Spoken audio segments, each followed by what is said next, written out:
संजयाच्या गुणदोषांमुळे घडलेल्या सगळ्या गोष्टी आहेत, याच्यासाठी आपण महाभारताचा पण आधार घेतात. पहिला जो धृतराष्ट्राच्या तोंडी घातलेला श्लोक आहे त्याचाही आपण मागच्या वेळेस विचार केला आणि आपल्या असं लक्षात आलं की तो प्रश्न नाही आहे.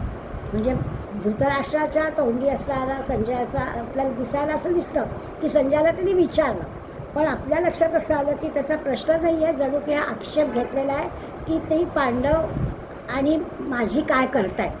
आणि याच्यातून त्याच्या बोलण्यातला जो काही गर्भितार्थ आहे, आपण ज्याला बिटवीन द लाईन्स म्हणतो, तोही आपण सगळा पाहिला. आता आज आपल्याला आणखीन पुढे जायचं आहे, कारण आता इथून पुढे जवळजवळ 20 ओव्या श्लोकांमध्ये संजय बोलणार आहे. आणि मग संजय आता काय आपल्याला सांगणार आहे त्याचा आपण विचार करणार आहोत. आता संजय कोण आहे तेही आपल्याला ओळख झालेली आहे. गवलगड नावाचा अगदी त्याचे वडील प्रख्यात होते सारथी म्हणून. ते गवलगड सारथीचाच हा मुलगा आहे, पण अत्यंत सत्यवादी आहे, प्रामाणिक आहे.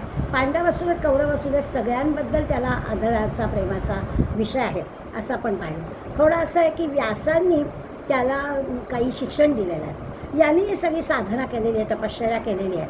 त्यामुळे आपल्या स्वतःचा अभ्यास आणि आपल्या व्यासांचा त्याच्यावर असणारं वरदहस्त या सगळ्यांमुळे त्याला एक दिव्य श्रेष्ठ ज्ञान प्राप्त झालं आहे. मग त्याची निवड व्यासांनी सुद्धा केली आहे आणि धृतराष्ट्राला पण ते मान्य झालं की धृतराष्ट्राला या युद्धभूमीवर काय चाललं आहे ते बघायचं आहे, ते ऐकायचं आहे.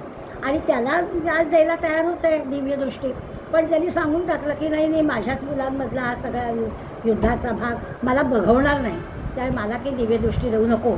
त्यामुळे धृतराष्ट्र अंधत्वच त्यांनी स्वीकारलं.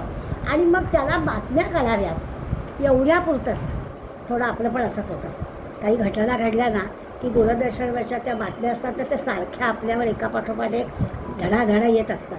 मग आपण काय म्हणतो, 1-2 मिनटं त्या इलेक्शनच्या बातम्या लावा, बंद करा, आता कळाला रिझल्ट आपल्याला. तासाभराने परत आपण आकडा विचारूया, कुठल्या कुणाच्या सीट किती आले. पण नाही तर ते आपल्याला असं ऐकवत नाही. बहुधा धृतराष्ट्राचं असंच झालं असेल की मला काही दिव्यदृष्टी देऊ नका, कारण ते सारखं बंबाळणी सहन होत नाही. त्याच्याऐवजी असं करूया, तुम्हाला फक्त संजया तिथे काय चाललं आहे ते सांग. आणि असा सगळा विचार आपण पाहिला. धृतराष्ट्राला युद्धाचं वर्णन फक्त संजय सांगणार आहे. पण आता लक्षात आपल्या असं येईल की मागच्या वेळेस आपण पाहिलं की संजय यान किंवा संजयाने सुद्धा हे युद्ध होऊ नये म्हणून प्रयत्न करावा, असा थोडासा धृतराष्ट्राने पण एक डाव रचला होता की त्यांनी पांडवांकडे पाठवलं. कारण हा दोन्ही बाजूचा आहे ना, दोन्ही त्याला मानणारे आहेत. त्यामुळे संजयाच्या बोलण्याचा उपयोग होईल आणि संजयाने पांडवांना जाऊन सांगावं की अरे कशाला युद्ध करता, नका करू, तुमचे भाऊच आहेत ते, एवढं काय मोठं युद्धाने तुम्ही काय मिळवणार आहात वगैरे वगैरे, असं संजयाने जाऊन त्यांना सांगावं आणि युद्ध टाळावं असं धृतराष्ट्राला वाटत होतं. म्हणून त्यांनी संजयाचा उपयोग पण केला. पण संजयाला जे काही उत्तर मिळालं, आपल्याला महाभारतातला प्रसंग माहिती आहे आणि वाक्य पण माहिती आहे की त्या अत्यंत दुष्ट असणाऱ्या दुर्योधनाने स्पष्टपणे सांगितलं की 5 गावं काय, सुईच्या नेड्यावर राहणारी मातीसुद्धा कणभर मी देणार नाही. अशी उत्तर ऐकल्यावर त्या प्रामाणिक असणाऱ्या संजयाला वाटलं की हे काही बरोबर चाललं नाही, हे अगदी अन्याय आहे. आणि म्हणून आता जे काही युद्धभूमीवरचं चाललेलं आहे ते सांगत असताना संजयाच्या बोलण्यातला रोख आपल्याला समजेल. आपण 20 श्लोकांचा अभ्यास करणार आहोत संजयाच्या मुखी असणाऱ्या, त्या सगळ्यातून आपल्याला कळेल की सत्य सांगतो आहे आणि दुर्योधनाची आणि धृतराष्ट्राची चूक पण तो दाखवत आहे की तुम्ही कसे वागलाय, तुम्ही कसे आहे. खरं तर आता धृतराष्ट्राचा सेवक आहे बरं का, आंधळ्या धृतराष्ट्राला सेवक होईल तरी फक्त बातमी सांगायची आहे. पण बातमी सांगण्याची कशी असते, आपण घेतो अनुभव. ज्या चॅनलवरती कशी बातमी येते ती त्या बातमीदाराच्या मनात काय असेल ती नसते द्यायची. त्या चॅनलला पैसा कुठून येतो, तो पैसा देणाऱ्याला बातमी कशी हवी आहे तशी बातमी दिली जाते. मग शब्द फिरवले जातात, दुसऱ्या तोंडी काहीतरी शब्द वेगळे घातले जातात. असं आत्ताचं राजकारण पण आपण बघतो आहे, जे बोललेलं नाही ते घातलं जातं आणि मग तसा रोख नव्हता वगैरे वगैरे नंतर सांगितलं जातं. असेच सगळे प्रकार इथे दिसतील. फक्त हे चांगल्यासाठी आहे. संजय या कौरवांना विशेष करून धृतराष्ट्राला जाणीव करून देणार आहे त्याच्या श्लोकातून की तुम्ही करता हे बरोबर नाही आहे, तुम्ही वागता हे अन्यायकारक आहे, असं आपल्या लक्षात येईल. आपण सगळ्या श्लोकांचा अभ्यास करणारच आहोत. म्हणजे इतका सत्ताधाऱ्यांचा जो अन्याय असतो तो अन्याय कसा आहे याची जाणीव संजय करून देणार आहे. दुसरं असं झालं की हा जो संजय खरं म्हणजे धृतराष्ट्राने नाटकच केलं, चांगुलपणाचा आवच आणला होता आणि म्हणून हा जो काही उद्योग केला होता ते युद्धाचं सगळं वर्तमान सांगताना त्यांच्या कृत्याची बोलणी व्हायलाच पाहिजे होती की आपण कसं चुकीचं बोललो आहे. ती चूक दाखवायला दुसरं होतं कोण? कारण ही सगळेजण म्हणजे अगदी भीष्माचार्यसुद्धा वचन देऊन बसलेले होते ना, त्यामुळे पांडवांच्या मनाने बाजूला असणारी मंडळीसुद्धा बोलू शकत नव्हते. काही वेळा असं घडतं ना की आपलीच माणसं आहेत आणि आपल्याला बोलता येत नाही. तसं ह्या भीष्माचार्यांचं आणि कृपाचार्य द्रोणाचार्य या सगळ्यांचं झालेलं होतं की ते कौरवांच्या बाजूला केवळ राज्यावरची असणारी निष्ठा. मला हे सगळा अभ्यास करताना आठवण होते, स्वातंत्र्याच्या वेळेला काँग्रेस पक्ष होता तो चांगलाच होता, पण सगळी चांगली मंडळी काँग्रेसमध्येच होती. कारण तेव्हा देशाला स्वातंत्र्य मिळावं हा मोठा विषय होता. पण नंतर लक्षात आलं की सत्ता हातात हवी एवढ्यासाठी काम करणारी जी मंडळी असतात ती कशी स्वार्थीपणा करतात आणि मग चांगली माणसं टिकत नाहीत, असं घडतं. तसं इथे आपल्याला दिसेल. त्यामुळे संजयाची भूमिका आपण आता लक्षात घेऊया आणि त्या अर्थाने या श्लोकांकडे बघूया. श्लोक आहे, दृष्ट्वा तु पांडवानीकं व्यूढं दुर्योधनस्तदा आचार्योपसंगम्य राजा वचनमब्रवीत. शून्याने सुरुवात केली सांगायला. दुसरा श्लोक आपण पाहतो, ज्यांच्या हातात गीतेचं पुस्तक आहे त्यांच्या लक्षात येईल.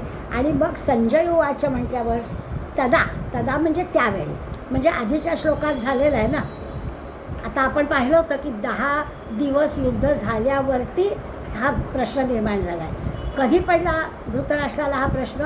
जेव्हा भीष्माचार्य शरपंजरी पडले तेव्हा ह्याला भीती वाटली आणि मग त्यांनी विचारलं की काय करतात. मग सांगतोय मात्र संजय आता पहिल्यापासून की काय झालं. तेव्हा सुरुवातीला काय झालं तर हा दुर्योधन द्रोणाचार्यांकडे गेला. काय विचार? दृष्ट्वा तु पांडवानीकं व्यूढं दुर्योधनस्तदा. पांडवानीकं व्यूढं दृष्ट्वा म्हणजे पांडवांच्या सैन्याची व्यूढं म्हणजे जी व्यूहरचना केलेली होती ती पाहून, युद्धामध्ये दोन्ही बाजूला कसं सैन्य उभं केलं आहे, कोण कुठे उभं केलं आहे, ही व्यूहरचना पांडवांची पाहिली. आणि ह्या दुर्योधनाने आचार्योपसंगम्य आचार्यांच्या जवळ जाऊन, द्रोणाचार्यांच्या जवळ गेला आहे आणि जवळ जाऊन राजा वचनम अब्रवीत, राजा वचन म्हणाला. नुसतं राजा म्हणाला असं नाही लिहिलं बरं का. गीतेच्या प्रत्येक शब्दाच्या मागे काय उद्देश आहे तो पण आपल्याला कळेल. राजा वचनम अब्रवीत म्हटलं आहे. संस्कृतमध्ये वचनम अब्रवीत म्हणजे आज्ञा केली. आता दुर्योधन द्रोणाचार्यांना कोण आज्ञा करणार? गुरु आहेत ते. त्यामुळे हे शब्दसुद्धा त्याचे चुकीचे आहेत, हे संजयाला दाखवायचं आहे. म्हणून संजय असं सांगतोय की दुर्योधन गेला द्रोणाचार्यांजवळ आणि वचनम अब्रवीत बोलला नाही. नुसतं काय बोलला ते आता पुढे येणारच आहे, पण त्यांनी त्यांना आज्ञा केली. आता राजा वचनम अब्रवीत म्हटलंय. खरं म्हणजे दुर्योधन राजाच नाही अजून. आत्ता आंधळा धृतराष्ट्र नाईलाजाने राजा आहे, त्याला तो राजा आहे.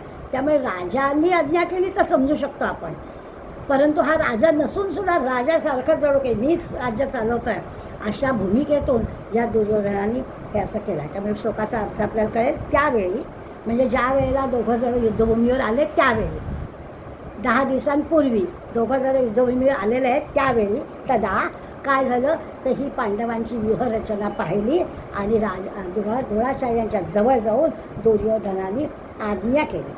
आता आपण बघूया एवढं द्रोणाचार्य सगळे गुरु आहेत, यांच्याकडे तो सगळी धनुर्विद्या शिकला आहे.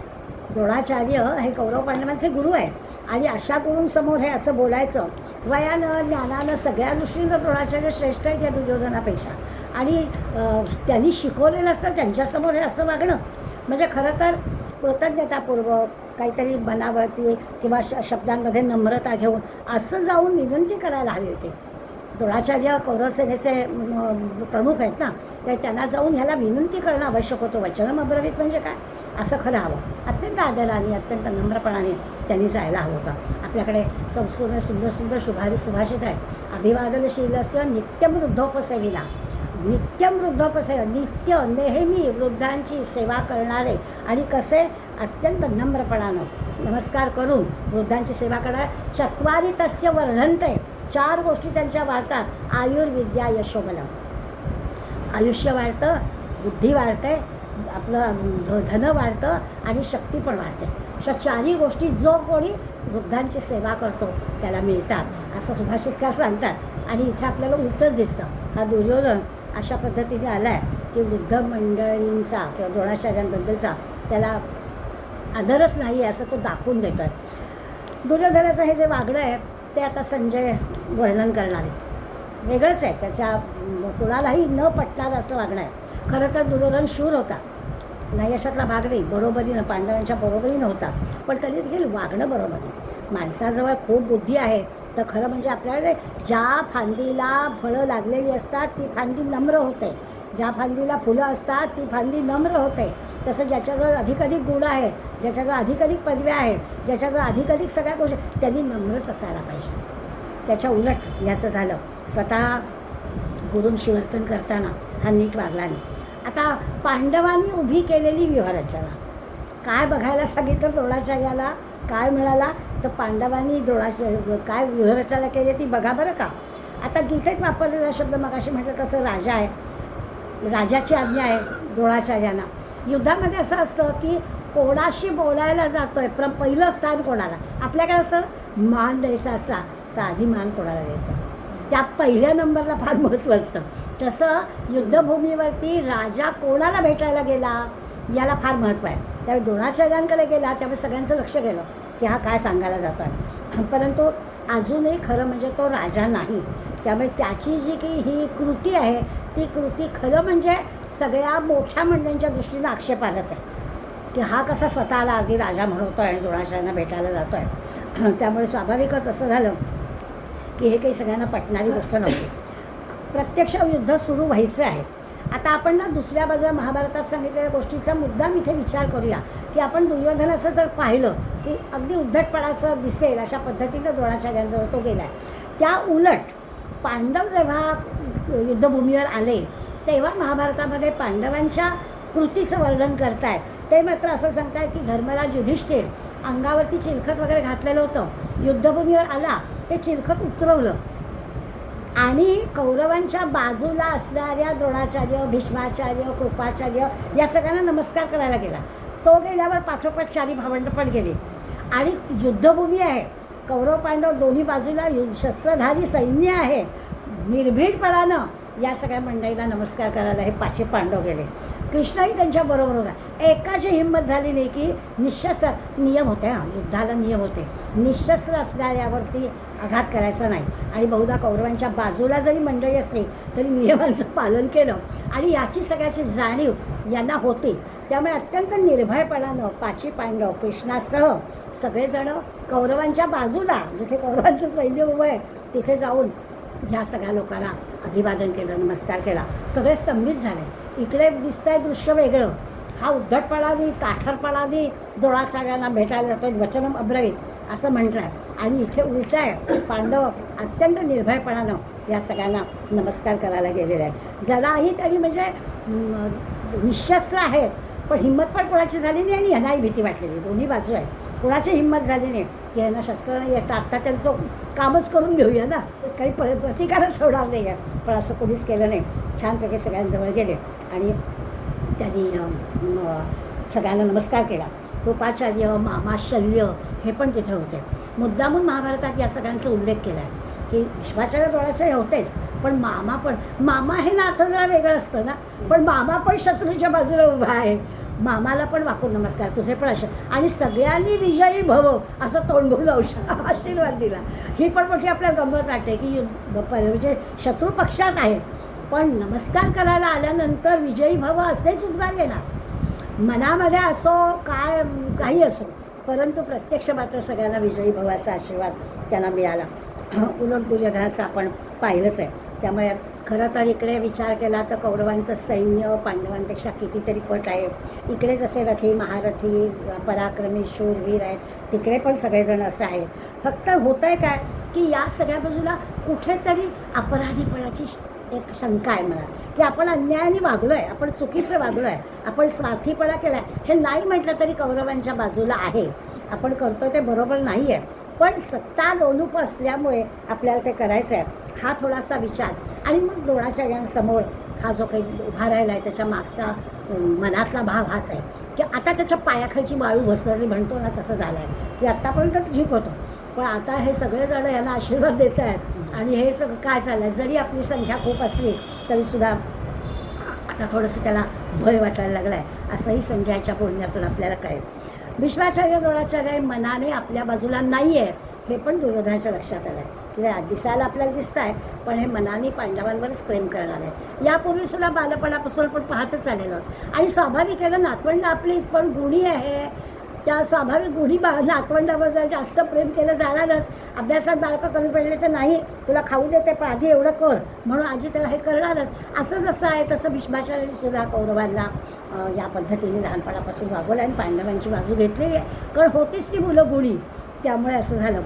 दुसरं असं झालं की हे जे कुरुवंश जो आहे त्या कुरुवंशाशी भीष्माचार्यांची प्रतिज्ञा होती ना, त्या कुरुवंशाला सोडून ते राहू शकते. ती जरी पांडवांवर अन्याय होतो आहे पटत असलं तरी भीष्माचार्य काही करू शकले नाही आणि त्यामुळे दुर्योधनाचं हे दुर्वर्तन जराही त्याच्यावर प्रेम नाही आहे परंतु त्यांचा नाईलाज झाला आणि ते काहीच म्हणजे करू शकले नाही, त्या बाजूला युद्धासाठी उभे राहिले. एका अर्थाने असं झालं की दुर्योधनाला या सगळ्यांच्याकडून काम करून घ्यायचं होतं. आहेत ना आपल्या बाजूला तर तुम्ही आता माझ्यासाठी काम केलंच पाहिजे, मग तुम्हाला पटो न पटो पांडवांवर किती प्रेम असलं आणि म्हणून मग त्यांनी जरा लोकांना दिसावं म्हणून द्रोणाचार्यांकडे गेला आहे आणि मग त्यांना सांगतो आहे, आशीर्वाद घेण्याचं नाटक करतो आहे. मनात काही असलं तरी संजयाला काय जे दिसलं ते सांगितलं ना, त्यामुळे त्याला बरोबर अंतर्बाह्य दिसतं आहे, त्यामुळे त्यांनी बरोबर सांगितलं की हा सगळा याला दंभ म्हणतात, याला गर्व म्हणतात की हे असं नुसतं दिखाऊपणा करायचा, प्रत्यक्षात मनात नाही आहे. आणि हा दुर्योधन द्रोणाचार्यांजवळ गेला आहे त्यामुळे संजयाने बरोबर सांगितलं. स्वाभाविकच आहे, प्रथम बोलायला गेला आहे त्यामुळे मनातून द्रोणाचार्य खुश होतील अशी एक त्याला भूमिका वाटली की आपण त्याला मान दिला आहे, आपण पहिले त्यांच्याशी बोलायला गेलो असं उगाच वाटलं. प्रत्यक्षात ते जाणून होते त्यामुळे ते काहीच बोलले नाही. त्याचा जो काही गुर्मी दंभ उद्धटपणा होता तो काही द्रोणाचार्यांच्या लक्षात आला नव्हता, अशातला काही भाग नाही, पण ते काहीच बोलले नाही. आता ही जी खोच आहे ना ही सगळी ह्या संजयाची प्रत्यक्ष काही नाही आहे पण आपल्याला कळली. हे गीतेचं हे आहे की दिसायला 2 ओळी आहे पण व्यूहरचना बघा, ह्यांनी वचन अब्रवीत, मग त्यांना आज्ञा केली, ह्या शब्दांच्या मागे नेमकं काय आहे हे आपल्याला अन्य सगळ्या मंडळींनी दाखवून दिलं आहे, त्याचा आपल्याला विचार करायचा आहे. गुरूंकडे जाऊन कसं गेलं पाहिजे हे त्यांनी शास्त्र मर्यादा उल्लंघिली आहे दुर्योधनाने. थोडं शिष्यांसारखं राहणं. आता काय झालं, तो राजेपणाच्या गुरबीत गेला आहे. गुरुच्या घरी जेव्हा शिक्षण घेत होता तो शिष्यांच्या भूमिकेत होता, आता तो राजा या भूमिकेत गेला आहे. प्रत्यक्ष राजपद मिळालं नसलं तरी आता मीच या सगळ्याचा राजा अशा पद्धतीने तो वागतो आहे, म्हणून त्यांनी असं केलं. आणि म्हणून संजय धृतराष्ट्राला सांगतो आहे की दुर्योधनाचा माज बघ, प्रत्यक्ष शब्द नाही वापरले पण म्हणायचं संजयाला असं जरा बघ आणि त्याचं पुढे आपल्याला येणार आहे. दुसरं असं आहे की धृतराष्ट्रा हा नामधारी तू राजा आहेस असं पण संजयाने त्याच्यात सांगून टाकलं. विचारता कोण तुला, तू नामधारी राजा आहेस. प्रत्यक्ष बोललं नाही तरी त्याच्यामध्ये आलेलं आहे की हा नामधारी आहे, तो दंभधारी आहे आणि त्याने अत्यंत चुकीचं वर्तन केलेलं आहे असं संजयाने या 2 ओळीमध्ये आपल्याला सांगितलं. आणि मग पुढे लगे पश्यैतां पांडुपुत्राणाम आचार्य महतीं च मम व्यूढां द्रुपदपुत्रेण तव शिष्येण धीमता. आता तो म्हणतोय आचार्य बघा, तव धीमता शिष्येण. संजय सांगतोय तो काय म्हणाला वचन अब्रवी, तव धीमता म्हणजे बुद्धिमान, हुशार. आता युद्धभूमीवर असल्यामुळे युद्धात पण हुशार म्हणूया. तव धीमता शिष्य, तुमच्या बुद्धिमान शिष्यानं. आता द्रोणाचार्यांना तो सांगतोय की तुमचे बुद्धिमान शिष्य, पांडवांची व्यूहरचना बघा आणि त्या व्यूहरचना कोणी केली आहे, तुमच्या बुद्धिमान शिष्यानी. तुम्ही माझ्या बाजूला आणि तुम्हीच शिकवून तयार केली मंडळी तुमच्या समोर युद्धाला आणि तुम्ही बघा तव शिष्येण धीमता, तुमचे बुद्धिमान शिष्य बघा. असं पश्य हे संस्कृतमधलं आज्ञार्थाचं द्वितीयपुरुष एकवचन आहे. पहा, आता हे पहा, बघा ना, बघावं असं नाही म्हटलं, जरा बघावं आपण, युद्धाचे तुम्ही प्रमुख आहात, जरा नजर टाकावी आपण असं नाही म्हटलं. पहा, ह्याच्यात पण उद्धटपणा दाखवला आहे संजयाने की पश्यैतां पांडुपुत्राणाम आचार्य महतीं च मम व्यूढां द्रुपदपुत्रेण तव शिष्येण धीमता. आणि पांडुपुत्रांना महतीं च मम, ह्या पांडुपुत्राची म्हणजे पांडवांची विशाल सेना पहा. वारंवार सांगितलं आहे की आमचं सैन्य केवढं तरी जास्ती आहे, पण तरी पण ह्यांना म्हणतात पांडवांची विशाल सेना पहा. आणि तुमच्या बुद्धिमान शिष्य जो आहे द्रुपदपुत्र, द्रुपदपुत्र आहे त्याचं नाव धृष्टद्युम्न. मी सांगणार आहे कथा महाभारतातली, कारण का द्रुपदपुत्राचं पहिलंच नाव घेतलं, अजून बाकीच्यांची घेतली नाही. व्यूहरचना पहा, तुमचे शिष्य पहा, मग एवढं धृष्टद्युम्न कोण, ह्याचं एवढं महत्त्व काय आहे ते या निमित्ताने आपल्याला लक्षात आणून घ्यायला हवं. तर दुर्योधन हा एकतर वंदन करून त्यांनी म्हणायला पाहिजे, ते सगळं नाटक त्यांनी केलं, ठीक आहे, शिष्य भूमिकेतून म्हणत नाही आहे, राजा भूमिकेतून म्हणतो आहे, आणि किती उर्मटपणा दिसतो आहे हे पण त्यांनी आपल्याला दाखवलं. की बघा ज्ञानेश्वरीमध्ये तर या श्लोकाचं वर्णन करताना देख देख असं माऊलींनी दोनदा लिहिलं आहे. की बघा बघा, आपण असं ना काही महत्त्वाचं जेव्हा सांगायचं असतं किंवा आपल्याला टोचून सांगायचं असतं की आपण 2 वेळा ते क्रियापद वापरतो. माऊलींनी या 500 शब्दाचं सांगताना बघा बघा देख देख असं केलं आहे, त्याची मला आठवण झाली. पण इथे त्यांनी म्हटलं की तुमचे शिष्य काय करतात बघा. आणि खरं तर असं आहे की भीष्माचार्य द्रोणाचार्यांचा ना मनाचा मोठेपणा आहे. त्यामुळे काही वेळा असं बघा, कोणी चुकीचं वर्तन करत असलं समाजामध्ये तर आपण दुर्लक्ष करणं एवढंच त्याचं बघतो. हल्ली तर आपण पाहतोच की सभोवताली घडलेल्या घटनेमध्ये दुर्लक्ष करणं एवढंच आपल्या हातात असतं, कारण सांगून काही उपयोग नाही. तसं ह्यांची भूमिका होती. भीष्माचार्य द्रोणाचार्य त्यांनी चालवून घेतलं असं म्हणूया, की ते काय जे काही बोलतोय दुर्योधन ते त्यांनी चालवून घेतलं. आणि मग पांडवांची व्यूहरचना बघा म्हटल्यावर या कसा खोचकपणा की आपला थोडंसं हीनपणाच्या बुद्धीचं प्रदर्शन दुर्योधनाने केलं आहे. आता हे जे काही येता व्यूहरचना म्हणजे पांडव बघा म्हटलं आहे, ही मोठी सेना आहे, म्हणजे महतीम चमू, मोठे मोठे चमू म्हणजे युद्धासाठी उभे केलेले आहेत, ठीक आहे. याच्यातूनच आपल्याला त्याच्या मनातलं कळलं. आणि म्हणून त्यांनी म्हटलं की तुम्ही पण पांडुपुत्रांचे आचार्य, आम्ही पण तुमचे शिष्य. कौरव पांडव दोघांही त्यांच्याचकडे शिकलेले आहेत आणि तुम्हाला म्हणजे त्यांना तुमचे शिष्य आहेत असं म्हणायचं काही कारण नव्हतं, पण तरी देखील कुचकेपणाने बोललाच आहे. पण असं असून तुम्हाला त्यांचं प्रेम आहे हे पण दाखवून दिलं दुर्योधनाने त्याला, की आम्ही सगळेच तुमचे शिष्य, पण तुमचं प्रेम आहे त्यांच्यावर, पांडवांवर जास्ती, आमच्या बाजूला केवळ उभ्या आहात एवढंच. आणि हे सगळं मला कळतं आहे असं दुर्योधनाची खोच आहे, की मला बरोबर कळलं आहे की दिसायला दिसतं आहे तुम्ही आमच्या बाजूला, प्रत्यक्षात तुमचं सगळं लक्ष तिकडे आहे.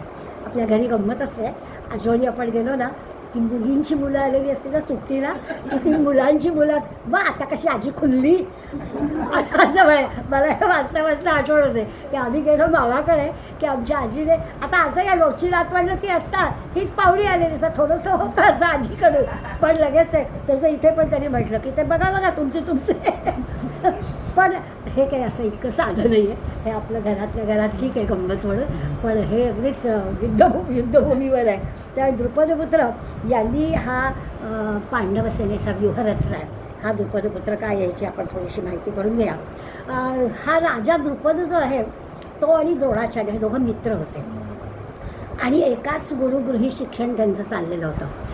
द्रुपद राजाचा म्हणजे राजगृहातला म्हणजे राजघराण्यातला आणि द्रोणाचार्य ह्याचे गुरु म्हणजे ब्राह्मण घराण्यातले, पण पूर्वी सगळेजण एकाच ठिकाणी शिकायचे, तसं एकाच गुरूंकडे ते शिकत होते.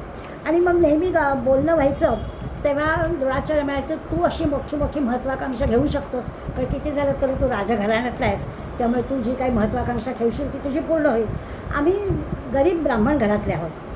पूर्वीचं ब्राह्मण म्हणजे दरिद्री, सुरुवातच आहे त्याची, एक गरीब दरिद्री ब्राह्मण होता त्यामुळे ब्राह्मण म्हणजे दरिद्री, त्यामुळे असं दारिद्र्यात मी काय महत्त्वाकांक्षा ठेवणार. त्या दोघं मित्र जेव्हा बोलायचे द्रुपद आणि द्रोणाचार्य तेव्हा त्यांच्यामध्ये असं बोलणं व्हायचं, पण मैत्री अगदी घट्ट होती. त्यामुळे द्रुपद राजपुत्र होता तरी त्या आपल्या मित्राला म्हणाला काही काळजी करू नको रे, मी राजा झालो ना मी अर्ध राज्य तुला देईन. आता हे लहानपणातल्या गप्पा गोष्टी होत्या आणि त्यामुळे ते काही असं मोठं खूप सिरियसली घेतलं गेलं नसावं, पण द्रोणाचार्यांच्या मनात होतं. आणि घडलं असं की या दरिद्री द्रोणाचार्याने एवढं गुरुकुल चालवत होते, राजघरातली मुलं पण या गुरुकुलामध्ये होते, पण पैसा मागायचा नसायचा ना, त्यामुळे गरिबीतूनच ते भय झाले. आपल्याला सगळ्यांना माहिती की अश्वत्थाम्याला पीठ कालवून आईनी दूध दिल्याची गोष्ट, त्यामुळे दारिद्र्यच होतं त्यांच्याकडे. तर एक दिवस कृपी त्यांना म्हणाली, त्यांची पत्नी त्यांना म्हणाली की तुमचा एवढा राजा द्रुपद मित्र आहे, तुम्ही त्याला सांगा ना, म्हणजे एखादी गाय तरी आपल्याला तो देईल आणि निदान आपण आपल्या मुलाला दूध तरी देऊ शकू ना, एवढं मागायला हरकत की तुमचा मित्र आहे तो, असं पत्नीने म्हणजे द्रोणाचार्यांची पत्नी कृपाचार्यांची बहीण आणि तिने सांगितलं. आणि मग हे वेळेला तू काहीच काळजी करू नको, माझा तो इतका जवळचा मित्र आहे, तो अर्ध राज्य मला देणार आहे, मी जातो त्याच्याकडे. आणि मग द्रोणाचार्य त्याच्याकडे आले, द्रुपदाकडे. आणि मग द्रुपदाने स्वागत केलं वगैरे वगैरे. आणि मग बोलता बोलता त्यांनी आठवण करून दिली, तुला आठवत आहे का आपण गुरुगृही होतो तेव्हा तुम्हाला काय सांगितलं होतंस, काय म्हणे ते लहानपणीचं काढतोय तेव्हा सांगितलं म्हणजे काय, मी आता अर्ध राज्य का तुला काय हवं आहे, तुझं दारिद्र्य दूर करण्यासाठी मी मदत करतो तुला, तेवढी मी मदत करेन, पण अर्ध राज्य वगैरे काय, ते लहानपणच्या गप्पा वेगळ्या असतात. असं म्हणून द्रुपदाने काही त्याला राज्य दिलं नाही, पण त्याची जी काही गरज आहे ती पूर्ण करतो असा मित्र म्हणून शब्द दिला. पण द्रोणाचार्यांना राग आला, अपमान वाटला की लहानपण झालं म्हणून काय झालं, तू मित्र म्हणवतोस आणि मी तुझ्याकडे आलो आणि तू जुने शब्द विसरतोयस, हे काही बरोबर नाही. त्यामुळे द्रोणाचार्यांनी मनामध्ये इतका द्रुपदाबद्दल द्वेष त्यांच्या मनात निर्माण झाला की त्यांनी यज्ञ केला. पूर्वी यज्ञ असायचे, म्हणजे आपल्याला जे काही हवं आहे त्या यज्ञामध्ये मागायचं. आणि यज्ञपुरुषाजवळ द्रोणाचार्यांनी पुत्र मागितला, मला असा पुत्र दे की त्या द्रोणाचार्य या द्रुपदाचं नाक खाली राहीलच, त्याला मी माझ्या पायावर लोळण घालायला लावेन, असं मला आहे ते. आता काय, ज्यासाठी कर्म केलेलं आहे ते कर्म, पहिली मुलगी झाली ते तर तिचं नाव द्रौपदी, तिच्यामुळे सगळं तर महाभारत घडलं त्याला माहिती आहे. आणि हा दुसरा झाला तो दृष्टद्युम्न, तो हा द्रुपदपुत्र आहे. म्हणून ते सगळं हे आठवावं यासाठी संजयाने पहिलं नाव द्रुपदाच्या पुत्राचं घेतलं की बघा तुम्हाला साधं कबूल करून दिलं नाही काही, तुम्ही दारिद्र्यात, तो राजा आणि त्याच्या मुलांनी व्यवरचना केली आहे, हे सगळं एका शब्दात सांगितलं दुर्योधनाने. म्हटलं काय, पांडवांची व्यवरचना पहा, तुमचा शिष्य आणि द्रुपदपुत्र, नाव पण नाही घेतलं दृष्टद्युम्नाचं, पण द्रुपदपुत्र म्हणून ही सगळी त्याला आठवण होईल. द्रोणाचार्यांना अपमानास्पद आहे ना असं आपल्याबद्दल हे येणं. त्यामुळे हे सगळं साधी तुझ्या मुलाची दुधाची व्यवस्थासुद्धा तुझ्या मित्रांनी केली नाही, हे टोचायचं होतं म्हणून त्यांनी असं सांगितलं. आता हे जे काही झालं त्यानंतर महाभारतामधल्या कथा आपल्याला थोडं आश्चर्यजनक वाटतील. आपण म्हणतो ना की एखाद्या माणसाशी पटलं नाही तर पुढल्या अनेक पिढ्यांमध्ये पण पटलं नाही असंच घडतं. म्हणजे खरं तर तसं असायला नको, पण इथे मात्र तसं गंमतशीर गोष्ट झाली. आता हा द्रुपदाचा मुलगा मी काहीतरी चुकले का, मी काहीतरी गोष्टीत चुकले, दुम्न जो होता द्रुपदाचा मुलगा, ह्याला पण द्रोणाचार्यांनी शिकवलं. म्हणजे जसं कौरव पांडवाला शिकवलं तसा द्रुपदाचा मुलगा, खरं द्रुपदाशी आता भांडण आहे ना, ह्याच्या मुलाला कशाला शिकवायला पाहिजे, तर मी काहीतरी चुकीचं सांगितलं, मी द्रोणाचार्यांचं सांगितलं. मला सांगायचं होतं द्रुपदानी द्रोणाचार्यांसाठी हे काम केलं आणि द्रोणाचार्यांनी त्याला असं म्हटलं, त्याला पण शिकवलं. म्हणजे आपल्याकडे येणारा शत्रूचा मुलगा असू दे, मित्राचा मुलगा असू दे, ब्राह्मण असू दे, राजा असू दे, द्रोणाचार्य सगळ्यांना शिकवत होते. आणि त्याला माहिती होतं द्रोणाचार्यांना की आपल्याला मारण्यासाठी द्रुपदानी हे नाटक केलं आहे, तरी देखील त्यांनी त्याला शिकवलं. आणि हे पण त्याला सगळं दुर्योधनाने टोचून दाखवलं की बघा काय काय चाललं आहे, त्यांनी तिथे शब्द काही दिला नाही, तो पाळला नाही, आता तुमच्यावर राग म्हणून तो मुलगा हे केला आहे, तो मुलगा पण ह्याच्यात उभा आहे आणि तरी देखील तुम्ही त्याला शिकवताय, तुमचा तो शिष्य, असं सगळं तो बोलला. आता खरा द्रुपद राजा पण अपमानित झाला आहे आणि म्हणून त्यांनी त्याचा अर्जुनावर राग नाही आहे बरं का. काय घडलं की अर्जुनाला शिकवलं सगळं द्रोणाचार्यांनी आणि कुठेतरी मनात होतं की याला आपल्या हे केलं पाहिजे, द्रुपदाला जाणीव करून दिली पाहिजे. म्हणून अर्जुन जेव्हा त्याला म्हणाला की मी गुरुदक्षिणा काय देऊ तुम्हाला आचार्य, तेव्हा गुरुला काही लोक त्या द्रुपदाशी युद्ध कर, त्याला पराभूत कर आणि त्याला घेऊन ये माझ्या पायाशी, बाकी मला काही नको आहे. आणि खरं म्हणजे द्रुपदाकडून ह्याला काही नकोच होतं, सगळं राज्य परत देऊन पण टाकलं. पण अर्जुनाने द्रुपदाशी युद्ध केलं, त्याला हरवलं, त्याला आणून द्रोणाचार्य जपाई घातलं आणि एवढं सगळं झालं. लगेच द्रोणाचार्यांनी त्याला राज्य देऊन टाकलं. द्रोणाचार्यांनी स्वतःचं काहीच ठेवलं नाही, राग नव्हताच, पण तरी ह्याचा अपमान झालाच ना, पराभूत झालाच. म्हणून हे पुढे सगळं नाटक झालं. आणि दिसायला जरी असं दिसलं तरी या दोघांच्या केवळ महत्त्वाकांक्षा अभिलाषेमुळे ज्या काही महाभारतातल्या घटना घडल्या त्या सगळ्याचं स्मरण या एका श्लोकाच्या नुसत्या तुमचा शिष्य समोर आहे एवढ्या पहा याच्यावर केलं आणि तव शिष्येनं या शब्दावरून त्यांनी केलं. आता एवढं सगळं झाल्यावर शत्रूच्या बाजूला असणारे मोठे मोठे वीर कोण कोण आहेत असं खरं यादी द्यायला पाहिजे. ती यादी आता पुढे येणार आहे आणि पांडवांकडे काही खूप संख्या आहे, अशातला भाग नाही, कौरवांची जास्त आहे, पण तरी देखील यांनी पांडवांच्या बाजूला कोण याची यादी दिली. तुमचा शिष्य असं मुद्दाम म्हटलं आहे. पलीकडल्या बाजूला अगदी सगळे क्षमाशील मंडळी आहेत हे सुद्धा त्याला दिसलं आहे. आणि थोडी मग अशी म्हटलं तसं ते थोडा भीती पण वाटली आहे, पायाखालची वाळू घसरली आहे, म्हणून हे सगळं तो सांगतो आहे की बघा. आणि आपल्या खरं तर संख्येच्या शौर्याच्या दृष्टीने म्हटलं तर आधी त्याचं म्हणणं होतं की तसं काही पांडवांच्या बाजूला काही फार कमी नाही आहे, क्षुद्र आहे. पण आता मात्र तो त्याला काळजी व्यक्त करतो आहे. अत्रशूरा महेश्वासा भीमार्जुन समायुधी युयुधानो विराटश्च द्रुपदश्च महारथा. आणखीन कोण कोण आहे? अत्र म्हणजे येथे. मग अशी पहा म्हटलं तेव्हा फक्त द्रुपदपुत्राचं नाव घेतलं, द्रुपदपुत्र एवढंच म्हटलं. आणि आता मात्र यादी देत आहे की आता इथे म्हणजे पांडवांच्या सेनेमध्ये कोण कोण आहे? महेश्वासा म्हणजे मोठमोठी धनुष्य वगैरे धारण केलेले शूर असणारे, महाधनुर्धारी असणारे, या युद्धामध्ये भीमार्जुन समायुधी. आधी भीमाचं नाव घेतलं. प्रत्येक ठिकाणी आश्चर्य वाटेल आपल्याला की अर्जुनाचं नाव नाही आधी घेतलं, आधी पहिला भीम. भीमाचं भय भयंकर होतं दुर्योधनाला, बरोबरचे होते आणि दोघं गदा युद्ध करणारे होते. त्या पहिलं नाव भीमाचं घेतलं, भीमार्जुन समायुधी. भीम अर्जुना समा म्हणजे त्यांच्यासारखे युद्धामध्ये शूर असणारे अनेक वीर. कोण कोण? युयुधान, विराट आणि प्रत्यक्ष द्रुपद. म्हणजे पांडवांकडली ही 5 नावं, भीम, अर्जुन, युयुधान, विराट आणि द्रुपद, ही सगळी 5 नावं. बाकी अनंत पुढे येतील. पण या 5 जणांना खरं म्हणजे दुर्योधनाला भीती वाटणारे होते की कौरवांकडल्या योद्ध्यांची यादी दुर्योधन देईलच, पुढे देणारच आहे. पण पहिली पांडवांची यादी दिली आणि ह्या 5 जणांची नावं सांगितली. आता ही जी काही 5 जणं आहेत श्लोकामध्ये आलेली, त्यांचा पण आपल्याला थोडा विचार की हीच 5 का?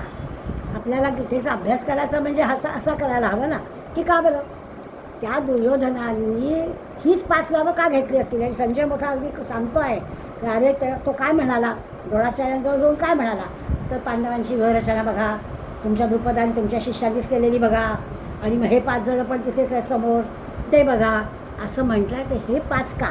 पहिली नावं ह्यांची का? तर आपल्याला भीमार्जुनाचा लहानपणच्या सगळ्या गोष्टी माहिती आहेत, कसं कसा पांडवांना त्रास दिलेला आहे कौरवांनी. पण त्या भीमाचा विचार केला, एक तर दुर्योधन आणि भीम हे दोघं जणं बलरामाकडे गदाविद्या शिकलेले आहेत. दोघांनी गदाविद्या जी केली ती बलरामांनी, कृष्णाच्या भावानी त्यांना गदायुद्ध शिकवलेलं आहे. आणि दुर्योधन गदाविद्येत होताच प्रवीण, कितीही जरी प्रवीण असला तरी भीमापेक्षा खालीच होता. गदायुद्धामध्ये त्याचं नाव होतं, परंतु थोडी भीमाची ताकद पण जास्त होती ना, त्यामुळे दुर्योधनाच्या पुढे तो वरचढ होता, भीम जरा अधिक होता. आणि ते कुठेतरी राग मनामध्ये होताच की कधी दोघं एकाच ठिकाणी शिकलेले आहेत, पण एकाच ठिकाणी शिकून सुद्धा तो आपल्या वरचढ आहे, याचा थोडासा लहानपणापासून दुर्योधनाला सलत असणारी गोष्ट होतीच.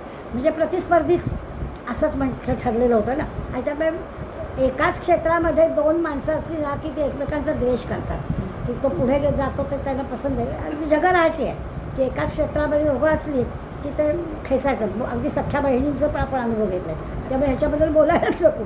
तर असं घडतंच की एका क्षेत्रात असलं की ते एकमेकांचे प्रतिस्पर्धी होतात आणि एक दुसऱ्याचा द्वेष केला जातो. भीमाचं आणि याचं असंच झालं, दुर्योधनाचं असंच झालेलं होतं, म्हणून त्या भीमाचं नाव आधी घेतलेलं आहे. दुसरं असं आहे की भीमाच्या बाबतीत थोडं दोघंही राजघराण्यातलेच एकाच ह्याच्यामधले आहेत, त्यामुळे राजघरातले राजपुत्र एकत्र शिक्षण झालेलं आहे, दोघंही युद्धकुशल, दोघंही पराक्रमी, सगळं बरोबर आहे. स्वभाव पण दोघांचा म्हटलं तर थोडा उग्र स्वभाव पण असाच आहे. दुर्योधन जसा आहे, फक्त दुर्योधनाचा दुष्टपणा अधिक आहे आणि याच्यावर पराक्रम आहे, पण तरी उग्र स्वभावाचा आहे. म्हणजे त्याला सारखं ह्याला धर्मराजाला खेचावा लागत होता मागे, याचा काही भरोसा नाही, हा काय करेल, त्यामुळे स्वभाव त्याचा उग्र होताच. तर असं सगळं होतं. एका अर्थाने थोडा दुर्योधन त्याला त्यातल्या त्यात म्हणजे 5 पांडवांपैकी आपल्याशी योग्य कोणतं? भीमच. म्हणजे आपल्याला काही काय बाकी नकुल, सहदेव आणि धर्मराज, अर्जुन यांच्याशी काही युद्धाची आवश्यकता नाही, त्यातल्या तर आपल्याशी तुल्यबळ कोण? तर भीमाशीच आपल्याला युद्ध करायला हवं, असा पण थोडासा त्या दुर्योधनाच्या मनात विचार होता. म्हणून भीमाचं नाव आधी. भीम पहिला का? तर या सगळ्या अशा अनंत गोष्टी होत्या, म्हणून भीमाचं नाव पहिलं घेतलं होतं त्यातून. आणि माहिती आहे आपल्याला भीमाला बीज देण्यापर्यंत पण मजल गेली होती, काटा काढायचाच होता त्या भीमाचा येणं केनं प्रकारेनं. त्यामुळे भीमावरती भयंकर राग, त्याला मारून टाकण्यासाठी अनेक अनंत प्रयत्न त्यांनी केले होते. आणि असं की जलसमाधी देऊन बीज द्यायचं, पाण्यात जाईल, मरेल, चला विषय संपून जाईल, असा पण दुर्योधनाने उद्योग केला होता. एकूण काय तर आपल्याला राजसत्ता उपभोगायला मिळाली पाहिजे, हा त्यातला खरा. आणि पुन्हा भीमाला हरवून मिळाली पाहिजे. पण तो जिवंत राहून आपल्याला राजसत्ता मिळून काहीच फायदा नाही, तो केव्हाही पुन्हा आक्रमण करेल. त्यामुळे त्याचा काटा काढलाच गेला पाहिजे असं होतंच. त्यामुळे त्याला असं खरं तर दुर्योधनाला आपण सर्वश्रेष्ठ वीर आहोत असं लोकांनी म्हणावं ही खरी इच्छा होती. जोपर्यंत भीम जिवंत आहे तोपर्यंत होऊच शकत नाही ना. त्यामुळे भीम काही काही प्रयत्न करायचे पण त्याला संपवायचा अशी त्याची महत्त्वाकांक्षाच होती. आता दुर्योधनाचं युद्ध जरी पांडवांविरुद्ध असलं ना तरी आपल्या असं लक्षात येतं की भीमाविरुद्ध जास्ती होतं. कारण बाकी 4 जण त्यातल्या त्यात दुर्योधन म्हणतो त्यांना मी खच्चीकरण करायला की वेळ लागला. जसं आपण पाहिलं की खेळायला बोलावलं धर्मराज युधिष्ठिराला आणि दूतामध्ये पराभूत केलं, काहीच करू शकला नाही, सगळ्या नियमानेच वागायचं. बाकी तर नकुल सहदेवाचा प्रश्नच नव्हता. येऊन जाऊन उरला अर्जुन, अत्यंत रुजू स्वभावाचा. तो तयारच झाला होता की अरे तुम्हाला सवयच आहे 12 वर्ष वनवास 1 वर्ष अज्ञातवास परत जा, त्यामुळे तुम्ही कशाला राहा की जंगलामध्ये वनामध्ये. अशा प्रकारचा रुजू स्वभाव असल्यामुळे बाकी चौघांबद्दल दुर्योधनाला फार काळजी नव्हती. भीमाबद्दल मात्र फार हे होतं. त्यामुळे दुर्योधनाच्या तोंडून सगळ्यात प्रथम भीमाचा जे वैरभाव ची स्पर्धा याच्यामुळे त्याचं नाव पहिलं आलेलं आहे. पुन्हा भीम अर्जुन असं एकत्र म्हटलं आहे. पाठोपाठ अर्जुनाला आणलंच आहे. म्हणजे युद्धात हे दोघं जणं खरे योद्धे किंवा खरं त्यांच्याशी धनुर्धारी शस्त्रास्त्र सगळ्याचं ज्ञान असणारे असे आहेत. देव दानव मानव कुणीही सगळे असू देत. अगदी आपल्याला पशुपतास्त्र जे शंकराने दिलं तर त्याच्याशी सुद्धा युद्ध करायला अर्जुन हे मागे पुढे हे झाला नाही. त्यामुळे अनेकांशी युद्ध केले आहेत आणि ते जिंकलेत. असे असल्यामुळे थोडं भीमाच्या पाठोपाठ अर्जुनाचं पण नाव घेतलं आहे. एका अर्थाने बरोबर आहे, सगळं युद्ध कौशल्य पराक्रम त्यांच्या बाजूला होता. म्हणजे मनामध्ये त्यांच्या सामर्थ्याविषयीचा जो भाव होता तो त्या भीमा अर्जुन समावेदी त्याच्यातून व्यक्त झाला. युयुधानाचं नाव घेतलं. युयुधान म्हणजेच सात्यकी. आपल्याला सात्यकी जरा माहीत आहे, पण तरी महाभारतामध्ये जसे 5 पांडव किंवा बाकी सगळे तसं इतकी सात्यकीची माहिती काही आपल्याला नसते. मग या निमित्ताने आपण सात्यकी पण समजून घेऊया. हा सात्यकीला एवढं महत्त्व का देतो आहे? भीमार्जुनाबरोबर युयुधानाचं म्हणजे सात्यकीचं नाव त्यांनी का घेतलेलं आहे तर सात्यकी कधीच पराभूत झालेला नाही आहे.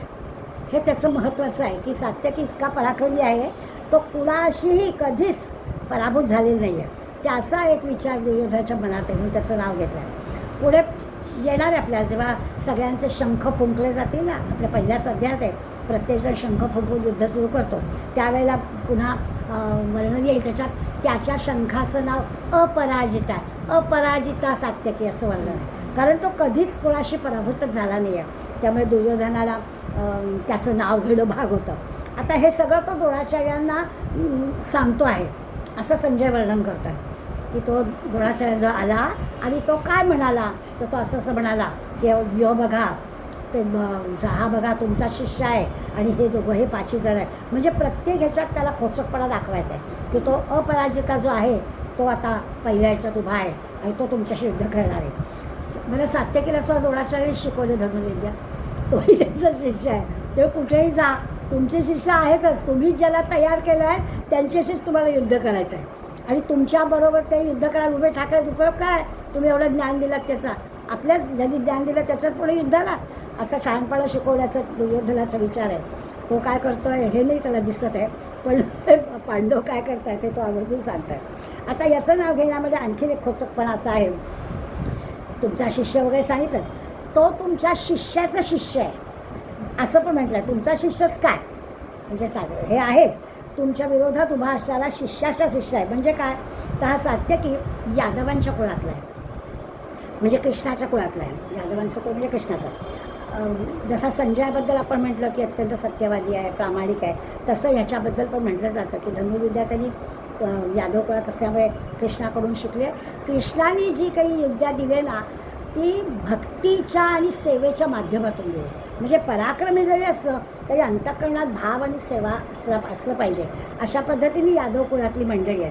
तर याचं सात्यकी असं प्रसन्न व्यक्तिमत्व आहे, कारण त्याच्या अंतःकरणात भक्तिभाव आहे, सेवाभाव आहे आणि अत्यंत प्रामाणिक असणारा सरळ स्वभावाचा असा सात्यकी आहे आणि पुन्हा कधीच पराभूत न झालेला असं त्याचा आणखीन गौरव आहे.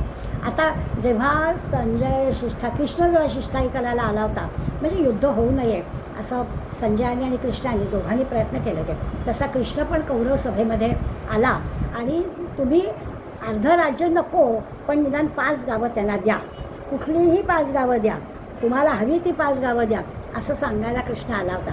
आणि ते सगळं हे करताना दुर्योधनाचा डाव जरा वेगळाच होता की कृष्ण जो काही आलाय बोलणं करायला, या कृष्णाचा काटा इथेच काढायचा असं दुर्योधन आणि अन्य मंडळी ठरवलं होतं. हे सगळं या सात्यकीला कळलं होतं की हा जो कृष्ण आला ह्यांच्याकडे बोलायला, तर ह्या कृष्णाला ते गोवणार आणि या कृष्णाचं काहीतरी वाईट करणार, ही सगळी बातमी त्याला कळली होती. या सात्यकीने काय केलं, आणि त्याला संशय आल्याबरोबर या कौरवांच्याच बाजूला यादव सेना होती.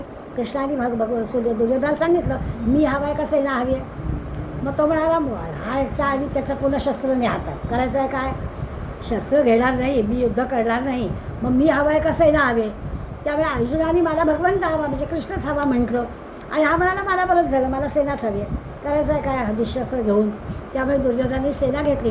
या सात्यकीने त्या सेनेला अलर्ट केलं की आपल्या कृष्णाला धोका आहे, कौरवांच्या बाजूला आलाय बोलणं करायला, पण कृष्णाला धोका आहे, तुम्ही तयार राहा, जर झालं तर आपल्याला कौरवांचा इथेच आपल्याला हे करायला लागेल. आणि ही जी काही हिंमत आहे ती यांनी दाखवली, म्हणजे कृष्णाला आणि पुन्हा खुलेआम दाखवली, असं लपून छपून काही केलं नाही की तुम्ही चुकीचं वागताय, असं जर करणार असेल तर आम्ही सगळ्या सेनेला आज्ञा देऊ. म्हणजे युद्धाबरोबर हा सगळा युद्धापूर्वीचा प्रसंग ताजा होता. म्हणजे दुर्योधनाच्या लक्षात होतं सगळं की सात्यकीने काय काय केलेलं होतं. दुसरं असं की एकदा ह्या बलरामाने पण असं केलं होतं, जसं ह्या कृष्णाने आणि संजयाने रितसर कौरवांकडे जाऊन तुम्ही अन्याय करू नका असं सांगितलं. बलरामाने आणखीनच अशी कोवळी भूमिका घेतली, त्यावेळेला जाऊ दे ना, कशाला पाहिजे युद्ध या हे करून टाका. अभिमन्यूच्या विवाहाला जमली होती सगळी मंडळी, अर्जुनाचा मुलगा अभिमन्यू, त्याच्या विवाहाला सगळी मंडळी जमली होती. त्यावेळेला बलराम पण तिथे होता आणि बलरामांनी कौरवांची भलावण सुरू केली, नाही असं नका करू.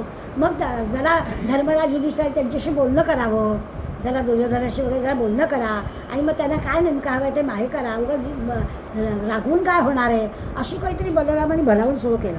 काय तरी त्यांची मंडळी करा, काय देतील ते घ्या, त्याच्यावर समाधान माना, असं बलराम बोलायला लागला. हा सात्यकी भर सभेत उठला. आता लग्नाचा प्रसंग, विवाहाच्या आपण म्हणतो की अशा वेळी नकाला भांडू, जाऊन दे मग नंतर बघू, ते काय सात्यकीने लक्ष दिलं नाही. विवाह प्रसंग आहे, पण हा जेव्हा असं भर सभेत या बलरामाचा मोठेपणा वगैरे काही त्या सात्यकीने विचारात घेतला नाही. पांडवांची बाजू कशी न्यायाची आहे आणि तेजस्वीपणानं भाषण करून सांगितलं की आवाज नाही करायचा, पांडवांचं सगळं बरोबर आहे, रणांगणावरच आता काय ते होईल, आता कोणाचं काय ऐकणार नाही. कारण हे सगळे प्रसंग आधी घडले होते, सगळ्यांनी सामोपचारांनी सांगून झालेलं होतं, तरी ऐकलेलं नाही. आणि आता बलराम भलतीच भलावण करतो आहे, सात्यकीने ऐकलंच नाही. कोणाला आता काही नाही, आता वाघ बाणाने आम्ही काय करणार नाही, तीक्ष्ण बाणानेच काय व्हायचं ते होणार, आता काही घडणार नाही. आणि जेव्हा केव्हा हे सगळे युधिष्ठिराच्या पाया पडतील तेव्हाच आम्ही युद्ध थांबवणार आता. म्हणजे मारू असं त्यांचं म्हणणं नव्हतं की कौरवांना मारून टाकू, अशाचंही नव्हतं. पाया पडाल तरी यावं की देतो बाबा आम्ही तुम्हाला अर्ध राज्य, आमचं काहीच म्हणणं नाही, पण आता युद्धाशिवाय आम्ही काही करणार नाही. अशा सगळ्या महाभारतातल्या सात्यकीच्या बाजूच्या, म्हणजे त्याचं युद्ध कौशल्य, त्याचा प्रामाणिकपणा, त्याची हिंमत, असं सगळं त्या सात्यकी दाखवलं. त्याचा रोष होता दुर्योधनाला, म्हणून त्याचं नाव घेतलं आहे. पहिल्या पाचांमध्ये भीमार्जुन आणि लगेच सात्यकीचं नाव घेतलं आहे. आणि मग या सात्यकीच्या वक्तव्यानंतर सगळी सैन्याची जमवाजमव दोन्हीकडल्या झाली. सगळा म्हणजे सात्यकी सर्वांना प्रिय होता. ह्या युद्धाचं हे मोठं वैशिष्ट्य होतं की दोन्ही बाजूच्या लोकांना काही मंडळी मान्य होती, पण नाईलाजाने त्यांना त्या एकमेकांच्या विरुद्ध उभं टाकायला लागत होतं. खरं म्हणजे काय ह्यांच्याचकडे असं म्हणजे कौरव पांडवांच्याच बाबतीत असं होतं नाही. आपल्या नातेसंबंधामध्ये असे प्रसंग आपलं बारकाईने आपण विचार केला तर किती वेळ येतात. एखादी व्यक्ती अशी असते की ती दोन्हीकडे खूप चांगली असते आणि दोन्हीकडल्यांना कसं समजावं ते पटत नाही, त्यावेळी आपण मधली मंडळ जाऊ दे, तुझं पण बरोबर तुझं पण बरोबर, माझं तुझ्याशी पण चांगलं तुझ्याशी पण चांगलं आहे, असा एक सामोपचाराचा विचार आपण अनेकदा करतो. सात्यकीचं काय झालं, सात्यकीने हिंमत दाखवली की तुझं चुकीचंच आहे, अशी हिंमत सर्वसाधारणपणे कोणी दाखवत नाही. आपल्याला काय करायचं आहे असं म्हणतो आणि आपण सोडून देतो. हे सगळे बलराम काय किंवा बाकीची मंडळी काय ही जरा अशी तुमच्या आमच्यासारखी होती, जाऊन दे ना असं. तर तसं सात्यकीने केलं नाही. दुसरं नाव घेतलं विराटाचं, युयुधान विराटस्य म्हटलं ना, तर विराटाचं नाव घेतलं. या विराटाने काय, विराटाचं असं होतं की त्याची खूप बरी सेना होती आणि पुत्र पण त्याचे पराक्रमी होते. 10 दिवस कौरव सेनेला पहिल्या म्हणजे आधीच, आता हे महाभारत युद्ध आता आहे, पण अगोदरच त्यांनी या कौरव सेनेला बरोबर दाखवला होता. विराटाची ताकद काय होती ती दाखवली ते. म्हणजे केवळ सामर्थ्यवान सेना म्हणून दुर्योधनाने विराटचं नाव घेतलं असं नाही. आपल्या सगळ्यांना माहिती आहे एक जुना प्रसंग की जेव्हा अज्ञातवासाला पांडव गेले तर पांडवा कुठे असतील हे खातं होतं ना दुर्योधनाचं. त्यामुळे दुर्योधनाने हेर पाठवलेले होते. ते जर ओळखता आलं, पांडव वेषांतर करून लपलेले होते, अज्ञातवास होता, पण जर का मिळाले तर पुन्हा 12 वर्ष वनवास, 1 वर्ष अज्ञातवास. आणि ह्याच्यासाठी हेर खात्याचे प्रयत्न चाललेले होते की ते कुठे आहे आणि या विराटाकडे ते असावेत अशी बातमी आलेली होती की विराटाने त्यांना आश्रय दिला असावा, तिथे ते आहे. मग आता कसं शोधता येईल? विराटाकडे ते आहेत, ओळखता आलं, उघड करता आलं तर आपलं चांगलंच आहे. मग काय पुन्हा आपल्याला चिंताच नाही, आणखीन 13 वर्षाची चिंता नाही आपल्याला. त्यामुळे याच्याकडे ते आहेत राजवाड्याच्या सेवेमध्ये आणि विराटाच्या राजवाड्यातल्या विविध कामांमध्ये ते आहेत असंही हेर खात्याकडून कळलेलं होतं. त्यांना शोधायचं होतं. आता शोधायचे काय उपाय?